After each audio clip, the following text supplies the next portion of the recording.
여러분 안녕하세요. 오늘은 제 7단원의 마지막 45강으로 그리스와 로마 제국의 발전 후 오늘 로마에 대해서 공부하도록 하겠습니다.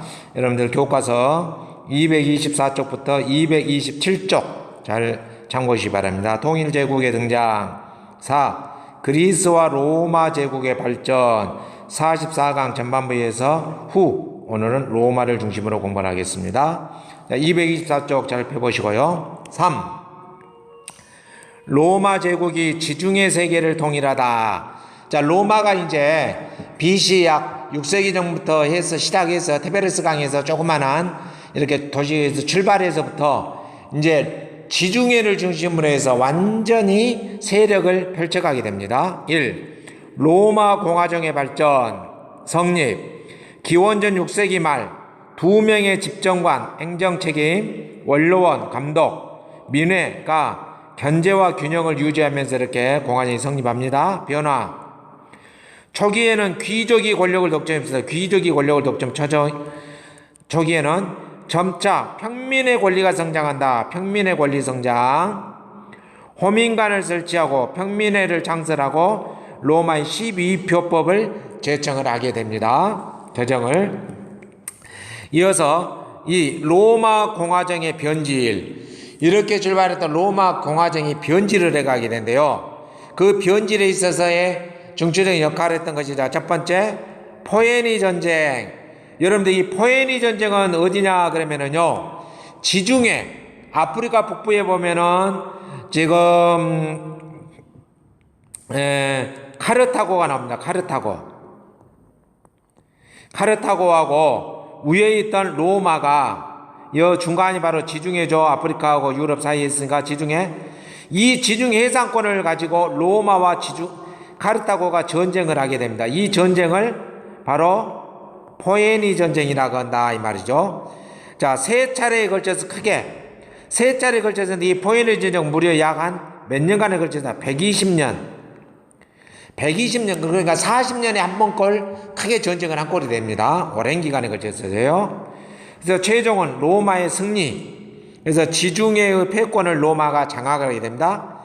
그러면서 문제가 뭐가 되냐? 대농장 경영으로 자영농이 말라갑니다. 자, 여기에서 봐봅시다. 로마가 전쟁을 하면서 많은, 옛날에는 다 어땠어요? 농민들이 바로 또 뭐예요? 국가 군인이 됐잖아요. 직업 군인도 있었지만 전쟁하면은. 그래서 농민들이 전쟁에 다 동원을 하게 됩니다. 그래서 승리를 했죠. 승리를 해서 전쟁도 째요. 막 1년, 2년, 몇 년 걸쳐다가 와서 보면은 농토가 다 삐빼돼 있고 막 그러죠. 그랬는데, 그러면서 와서 다시 농사를 지으려고 하면은 어려움이 있어요. 왜 그러냐면은, 로마는, 자, 전쟁에서 승리하면서 많은 지배국가를 성립하고, 그래서 그 지배한 나라들로부터 땅을 빼앗아서 대농장이 성립합니다. 대농장. 이것을 대농장을 기억해서 라티푼디움이라 합니다. 라티푼디움. 자, 지중해 패권 장악하고 대농장 경영으로 라티푼디움에서 농민들은 자영농이 몰락을 하게 됩니다. 자, 농민들은 국가에서 열심히 전쟁에서 싸우고 승리했을 뿐인데 돌아온 것은 없습니다. 귀족들을 중심으로 한 모든 대농장 경영으로 농민들이 어려움을 하게 돼요. 이때 바로 커다란 개혁을 위해서 나타난 형제가 바로 그라코스 형제가 개혁을 하게 되는데요. 자영농 육성을 위한 사회개혁을 추진합니다. 자영농이 살자. 그랬는데 대농장 라티폰디움을 경영을 하던 누구요? 귀족들의 반대로 실패하게 됩니다. 그라코스 형제가 결국 피살당하게 됩니다. 죽게 당했죠. 그러고 나서 로마는 군인 정치가들의 이제 등장을 하면서 전쟁에서 많이 승리하면서 이제 군인들이 힘을 가지고 자기들이 권력 다툼을 하게 됩니다. 그때 카이사르가 혼란을 수습하는데 이 공화파들에 의해서 또 나뉘겠죠. 카이사르도 암살을 당합니다. 자, 그 다음 그라코스 연설문을 한번 봐보겠습니다. 들짐승들도 저마다 보금자를 가지고 있습니다. 그런데 조국을 위해 싸우다 죽은 로마 시민에게는 햇볕과 공기밖에는 아무것도 없습니다. 공로가 나라를 위해서 싸웠을 뿐인데 돌아와서는 아무런 공로가 없다. 집도 없고 땅도 없이 아내와 자식들을 데리고 떠돌아다닐 수밖에 없습니다. 병사들은 용감하게 싸웠고 용감하게 죽었습니다. 그것은 그들 자신을 위해서가 아니라 님의 재산과 행복을 지키기 위해서였습니다. 남의 로마 시민은 이제 승리자이고 세계의 지배자입니다. 하지만 현실은 어떻습니까? 로마 시민은 이제 자기 것이라고는 흑안중 갖고 있지 않습니다. 다 누가 가지고 있다? 귀족들이 다 대농장, 대토지를 다 소유해버린다 이 말이죠. 그래서 완전히 농민들이 몰락을 하게 되는, 어려움에 처하게 되는, 이것을 보고 일으켰던 형제가 바로 그라쿠스 형제가 이렇게 개혁을 타도했지만은 실패를 하게 되죠. 귀족들의 반란을 의해서 죽게 되죠. 위의 연설문을 통하여 알 수 있는 그라쿠스 형제의 개혁 목적은 무엇인가요? 로마가 지중해 세계의 패권을 장악하기 위해 벌인 수많은 전쟁에서 많은 시민이 활약했음에도 불구하고 전쟁 이후 이득이 시민에게로 제대로 돌아가지 않고 시민은 오히려 몰락하고, 이에 따라 그라쿠스 형제는 자신들의 땅을 가지고 경작하여 먹고 살 수 있는 자영농 육성을 하는 것을 목표로 개혁을 했지만 귀족들의 실패로 암살당해서 죽었다 했죠. 네. 225쪽으로 가봅니다. 이제 로마 제국이 발전과 쇠퇴. 자, 재정의 시작. 재정이란 게 뭔 말이에요? 황제가 집권하는 것을 재정이라고 그러죠. 황제. 그래서 재권.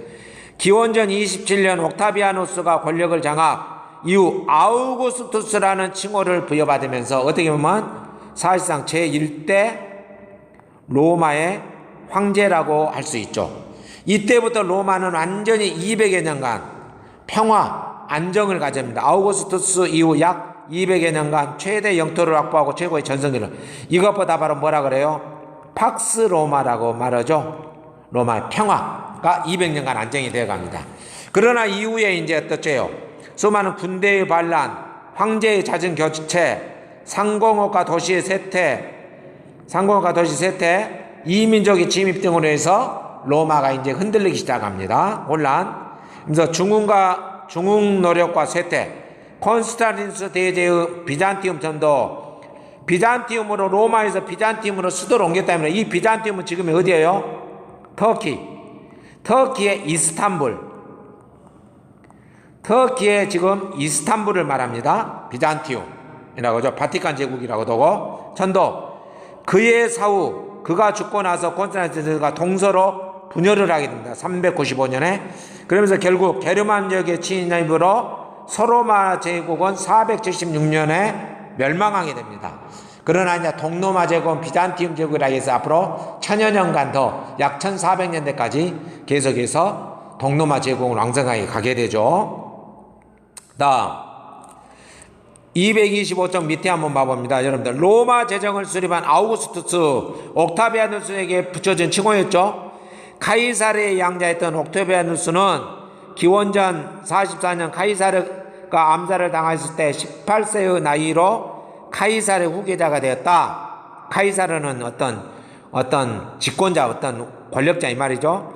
그는 이집트의 클레오파트라와 연합하여 저항하던 안토니우스를 격파하고 로마로 개선하였다. 기원전 27년에 원로원은 그에게 아우구스트의 칭호와 함께 종신으로 호민관, 최고의 재판관, 원로원, 의장, 군서하는 권력을 다 주었었습니다. 어떤 정치, 경제, 사회나 모든 권력을 다 주어줬다 이 말이죠.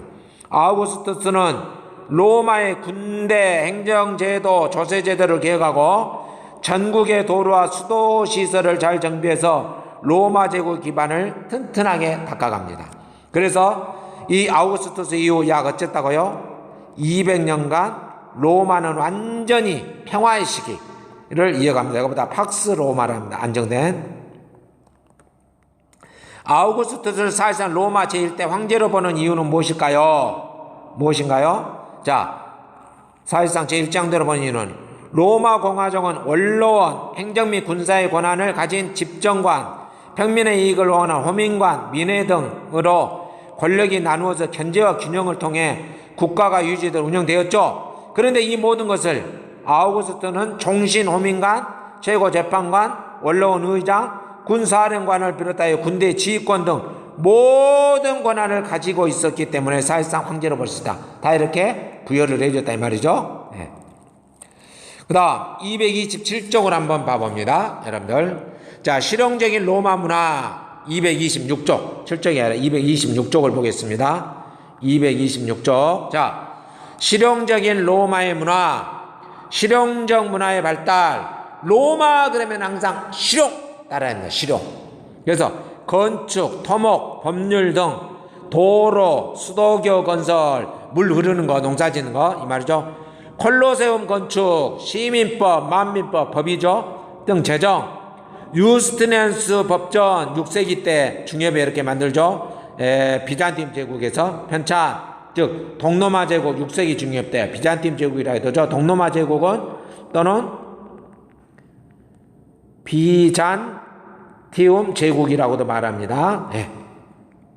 이때 수도가 바로 어디예요? 지금의 터키의 이스탄불, 비잔티움이라고 합니다. 다음 스토아 철학, 키케로, 마르코스 아우렐리스의 명상록 유명하죠? 이런 것들. 그 다음 역사학, 리비우스의 로마사, 카이사리의 갈리아 전쟁기, 타키투스의 게르마니아 등등 이와 같이 어떤 실용적인 문화가 발달해두고 스토아 철학이 발달, 역사학이 발달하게 됩니다. 그 다음 다섯 번째 227쪽으로 넘어와서 227쪽 봐봅니다. 크리스트교의 성립과 발전. 자, 로마는 어쨌어요, 여러분들? 로마는 지중해를 주면 이스라엘이랑 전부 이렇게 지배하면서 어쨌어요? 기독교를 어쨌습니까? 완전히 그리스도교를 탄압했잖아요.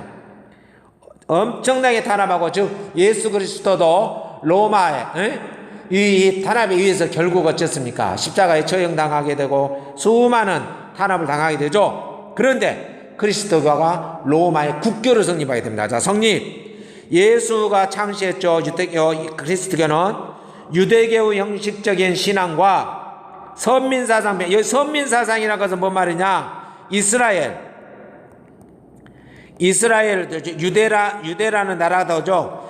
이 자를 최초에 하나님이 아브라함을 통하면서 선민사상이라는 하나님이 선택한 민족이다 이 말이에요.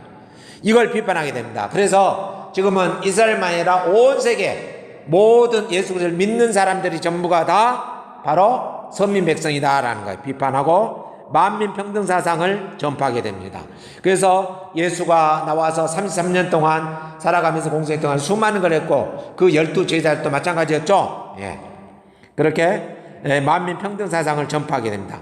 그러다 보니까 로마 시대 때 어쨌어요? 평등을 주라고 하니까 황제에 의해서 엄청나게 핍박을 받았죠. 그랬던 것이 박해. 황제 숭배 거부로 로마 제국의 탄압이 약 300여 년간 대략 어째요? AD 딱 대략 한 70년 정도부터 로마의 타이터스 장군에서부터 이어서 여기까지 거의 13년까지니까 AD 거의 한 300여 년간 약 한 287여 년 정도 되나요? 이 정도의 탄압이 엄청 심했단 말이에요. 그런데 그 탄압했던 그리스도교가 로마의 국교로 성립하게 됩니다. 콘스탄티누스 대제가 밀라노 칙령으로 313년에 이와 같이 그리스도교를 국교로, 그래서 로마 제국의 국교로 선포하게 됩니다. 4세기 말에 드디어. 예. 그래서 오늘날 로마가 로마 가톨릭 기독교가 되죠. 그러면서 그게 나중에 이제 켈빈의 종교개혁에 의해서 가톨릭과 개신교로 이렇게 갈라지게 되죠. 네. 다음 226쪽에 나와 있는 밑에 유스티니아누스 법전 항목에 있어요. 로마 법의 완결판이라고 쓰는 것. 로마의 법률은 로마의 군단 발달된 도로망과 함께 로마 제국을 지탱했던 3대 요소 중 하나였다. 로마 제국의 팽창각에 로마의 법률도 로마 시민에게 적용된 시민법, 로마의 지배를 받는 모든 사람이 정해진 만민법으로 발전하였다. 시민법과 로마법, 만민법. 로마의 법률들은 이후 스토아 철학의 영향을 받은 모든 현실의 법을 초월하여 존재하고 자연법 사상을 발전시키려 했다. 이러한 로마의 법률은 6세기 중반 동로마 제국, 즉 비잔틴 제국이라고도 하죠. 수도가 바로 지금 터키의 이스탄불, 그 당시에 비잔티움, 유스티니아누스 황제 때 집대성되었다. 이것이 유스티니아누스 법전이다. 이 법전은 오늘날까지도 세계 각국의 법률학자들에서 큰 영향을 주고 있다. 그래서 모든 세계의 법학자들, 우리나라도 법대에 나오고 법률학자들을 보면은 바로 로마 법전을 공부하게 해야 되고요. 당연히 그러고 나서 현대법에 와서는 독일의 바이마르 헌법, 이건 아주 우리 법률가들의 정통 코스입니다. 예. 신하들에게 법전에서 유스티니아누스 시민법 만비법 제정의 배경을 조사해보자. 자, 시민법은 로마 시민에게 적용한다고 피지배정복 모든 사람이 적용 만민법이라고 했죠. 조사해 발표해보자. 로마인은 일찍부터 국가체제의 유지와 평민 세력의 성장으로 법을 만들기 시작하였습니다.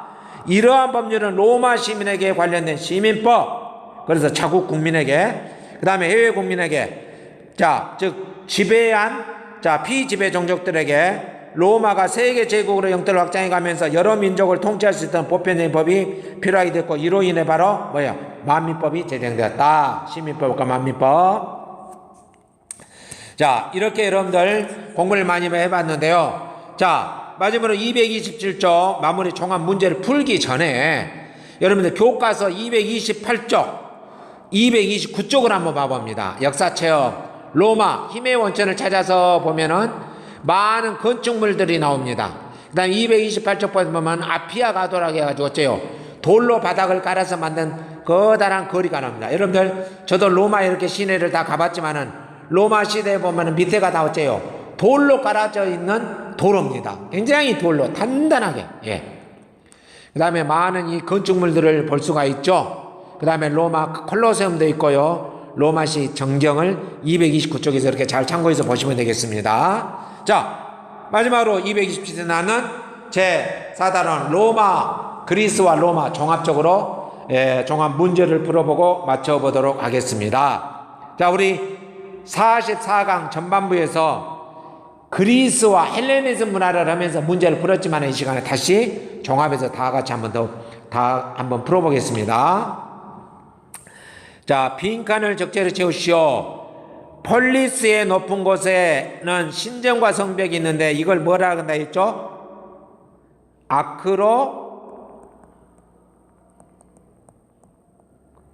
폴리스라고 말한다 했죠? 아크로폴리스. 네, 아크로폴리스 맨 위에 높은 곳에는 뭐가 있어요? 신전이 있었죠. 그 신전의 대표적인 거 여러분가 텔레비전이나 올림픽이랄지 그리스 나오면 항상 나오는 거 뭐예요? 파르테논 신전. 네. 그 다음 2번 알렉산드로스 대왕은, 알렉산드로스는 알렉산더라고 여러분들 많이 알고 있죠? 그 사람입니다. 마케도니아에서 나왔던 왕은 정복지마다 자기의 이름을 딴 도시를 건설하는데 이걸 뭐라 쓴다 했어요? 자기 이름을 따라서 알렉산드리아 도시. 그 알렉산드리아 도시 중에서도 대표적으로 알렉산드로스가 죽고 알렉산더 제국이 멸망했음에도 불구하고 그리스인들이 그곳에서 정착해서 살았던 것이 어디예요? 여러분들 인도 쪽 보면 인도 서북부 지방에 유명한 뭐예요? 이 지역을 간다라 지방이죠. 간다라 지방에.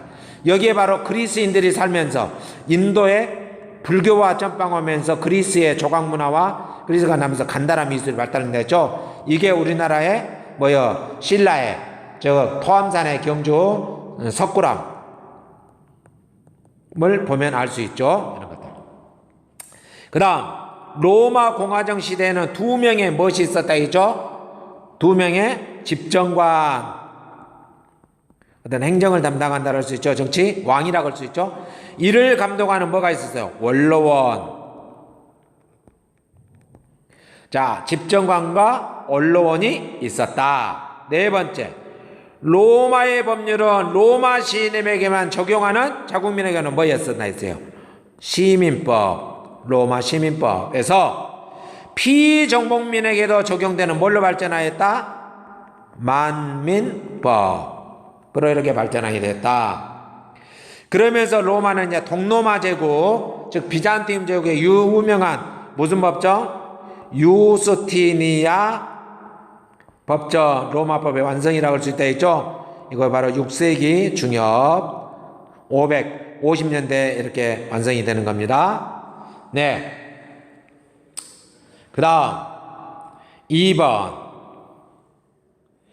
관련 있는 내용을 옳게 연결하시오. 자, 페리클레스 그러면 그리스 아테네 민주정치의 최고 전성기였죠. 바로 민주정치 발달 이 말입니다. 페리클레스 시대 때 페리클레스 직접 민주정치를 실시했죠. 그 다음 알렉산드로스는 자기가 지배한 곳마다 무엇을 전파했어요?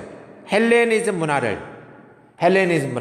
그래서 자기의 부하들과 정복지인 페르시아인들하고 함께 결혼을 하면서 그게 정착하도록 그 대표적으로 그 정착했던 것이 바로 인도 서북부 지방이 뭐였어요? 간다라 지방. 유명하죠? 간다라 미술. 다음 아우구스투스 최초로 아우구스트라는 칭호를 받는 사람이 바로 뭐였어요? 옥타비아누스였죠? 바로 옥타비아누스가 뭐예요? 제1대 황제라고 할 수 있다 했죠? 재정의 성립. 모든 권한을 다 줬지 않잖아요. 그 다음 콘스탄티누스 대제 313년에 그리스도 밀라노 칙령을 통해서 자 밀라노 칙령은 이탈리아 밀라노에서 이렇게 발표했다 해서 밀라노 칙령이라고 그러죠. 몇 년에 313년에 그렇게 300여 년간에 걸쳐서 그렇게 탄압했던 그리스도교를 어째요? 그리스도교를 국교로 공인하게 되는 겁니다. 그 다음 세 번째 옳은 내용 영표 틀린 내용 가입하시오. 소크라테스는 소피스트 사상을 개설했다 그러지 않죠. 소피스트 사상은 진리의 뭐였어요? 상대성을 주장했다. 어떻게 진리는 절대불변인데 상대에 따라서 진리가 많아요. 이건 말도 안 되는 궤변 철학입니다. 이것에 맞섰던 것이 바로 소크라테스인데 바로 뭐예요? 진리는 절대불변하다. 진리의 절대성. 그 당시에 그런데 소피스트들은 많은 학자들이 했단 말이에요. 많은 사람들이. 제대로 진리의 절대성을 주장한 사람은 소크라테스와 그 제자 일부였어요.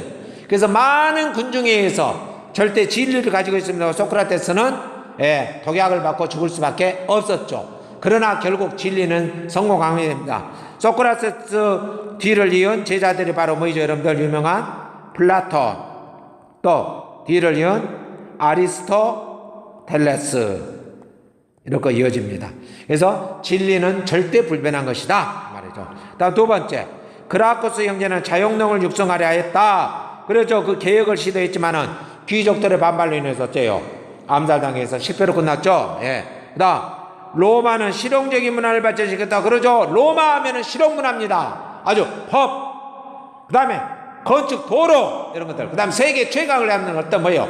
군대 이런 것들을 빼놓을 수 없는 것. 그래서 로마까지 이렇게 공부했습니다. 그래서 로마는 BC 6세기쯤에 테레베강에서부터 시작해서 점차 이렇게 세력을 키우다가 BC 27년에 옥타비아누스 황제 때 최고의 전성기 누르면서 당시 뭐예요? 페르시아가 알렉산더에게 제국에 무너서 알렉산더가 무너지면서 저기 마케도니아, 시리아, 이집트 얘기는 로마 쪽으로 넘어간다 했잖아요. 로마. 그래서 로마가 그 다음에 서로마 제국이 멸망할 때까지 대략 470여 년까지 이렇게 하다가 쇠퇴하게 되고 동로마는 지금의 터키 이스탄불로 옮겨서 그 다음에 비잔티움 제국으로 해서 1400년대까지 이렇게 지속해서 갔습니다. 자, 굉장히 많은 양의 내용들이었는데 여러분들 다시 차분히 한번 들어보시고 교과서도 다시 한번 더 차분히 보시면서 여러분들 자기 걸로 만들기 바랍니다.